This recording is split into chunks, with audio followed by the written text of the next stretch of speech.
You didn't come here by accident. You're craving something deeper than advice or quick fixes. You want to know how to build wealth, not just for yourself, but in a way that honors God. And that journey begins from nothing, starting from zero, and still ending up in blessing, impact, legacy.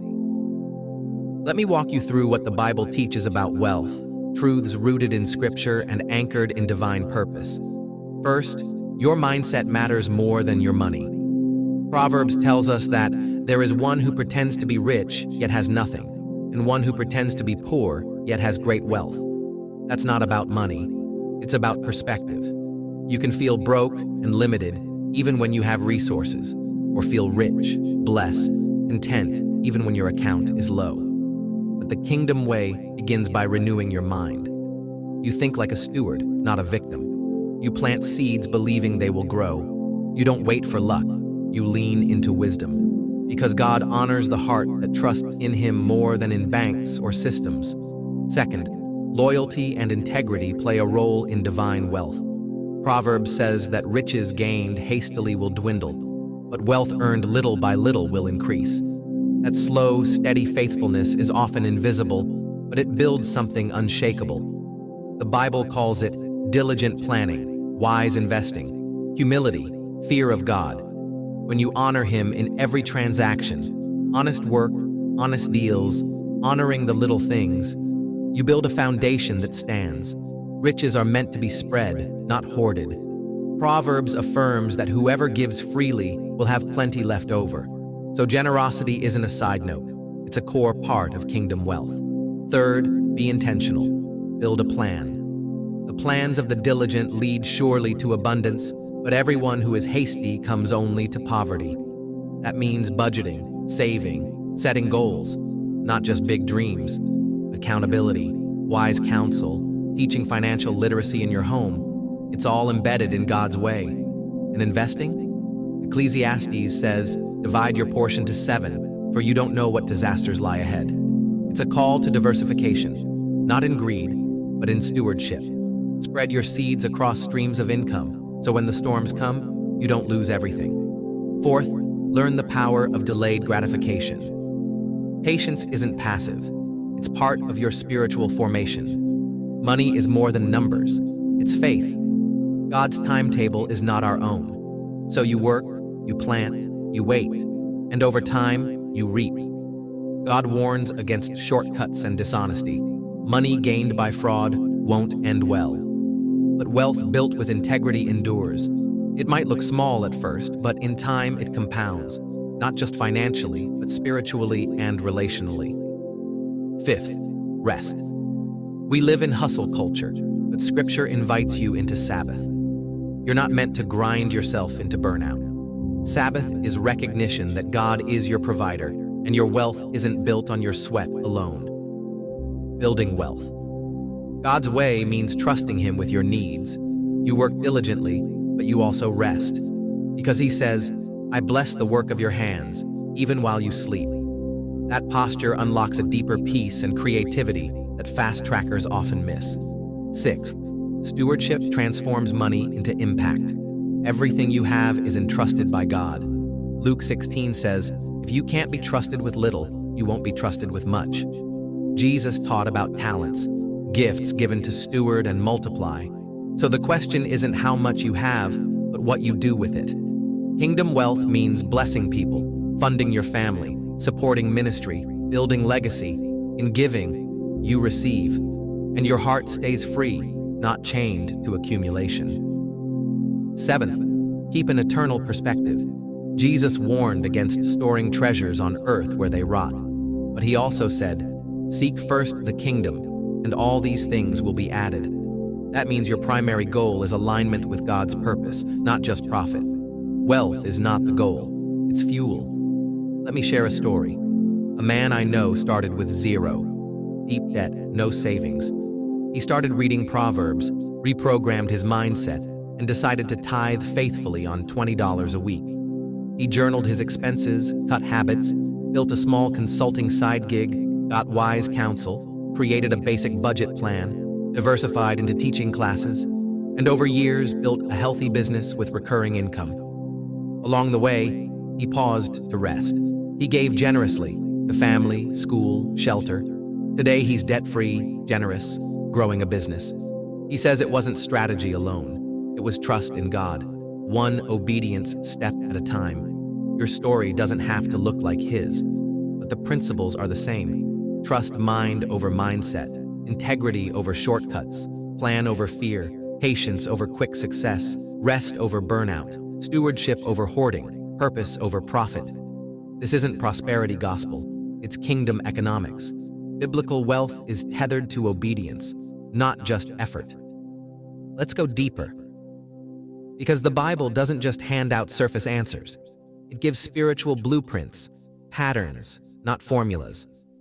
And those patterns shift your internal world before anything external follows. Wealth, in the biblical sense, is never just about money. It's about dominion, influence, responsibility. It's about what you carry and how God trusts you with it. Let's talk faith economics. Do you know what God often does before he blesses someone financially? He tests them. Not with cruelty, but with silence, with small things, with wilderness seasons. Why? Because if you don't learn contentment with little, you won't steward much without anxiety, pride, or idolatry. Look at Joseph, sold into slavery, forgotten in prison, faithful in hidden seasons. But those years were not wasted. They were set up. His character was refined in obscurity, so when wealth and rulership came, he didn't crumble. Some of you are in your Joseph years. You're being refined. Promises may feel delayed, but they're not denied. God will never give you a level of wealth that will destroy your soul. So if he's holding it back, it may not be punishment. It's protection. Now let's break down what activates abundance in the spirit realm. 1. Obedience over opportunity. God blesses moves that are aligned with your assignment, not just ones that look profitable. He's not moved by flashy business plans. He's moved by surrendered hearts. Obedience sometimes looks like saying no to what seems lucrative because it doesn't have his fingerprint. When you build in alignment, what you build lasts. 2. Identity over insecurity. Many people sabotage financial blessings because deep down they don't believe they deserve them. The enemy whispers that you'll always be broke, that success is for other people. But hear this. God didn't create you for scraps. He called you royal, chosen, set apart. You don't earn his provision. You walk in it because of who he says you are. 3. Vision over survival. The spirit of poverty makes you think day to day, but kingdom vision makes you plan for generations. Abraham didn't just build wealth. He passed on legacy. The righteous leave an inheritance, not just money, but wisdom, structure, blessing. You can shift your entire bloodline, not because you hustle harder, but because you think higher. 4. Spiritual intimacy over worldly hustle. Psalm 1 says, "The blessed person meditates on the word day and night, and whatever they do prospers." Why? Because they're rooted in the source. Your connection to God isn't just emotional, it's strategic. When you spend time in prayer, in stillness, in scripture, he gives you divine ideas. He whispers timing. He protects you from distractions. He multiplies what your hands touch. 5. Anointed generosity. You're not just called to give, you're called to give with strategy. There's a difference between emotional giving and spirit-led generosity. One creates guilt, the other multiplies impact. Ask God, where should I sow? What's my assignment? And when you give under his direction, watch how he returns it, not just in money, but in open doors, favor, wisdom, relationships. And now, a word for those who feel disqualified.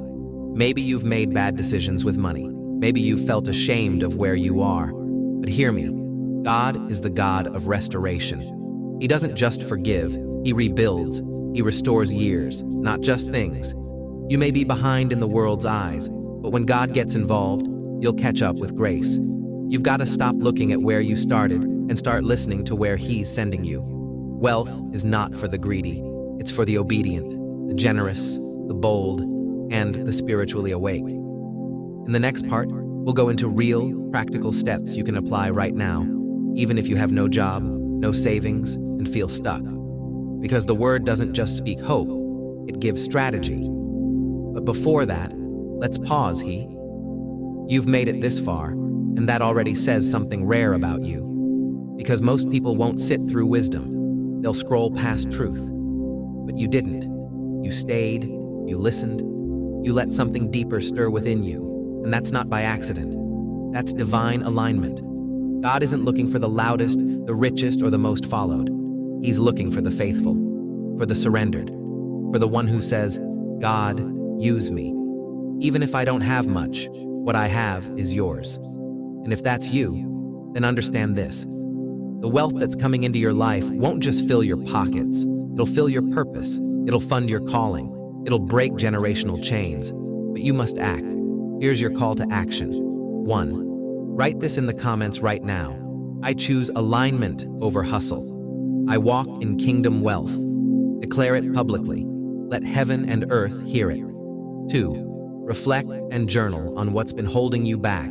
Fear, doubt, past mistakes. And lay it at God's feet today. Don't carry what He already paid for.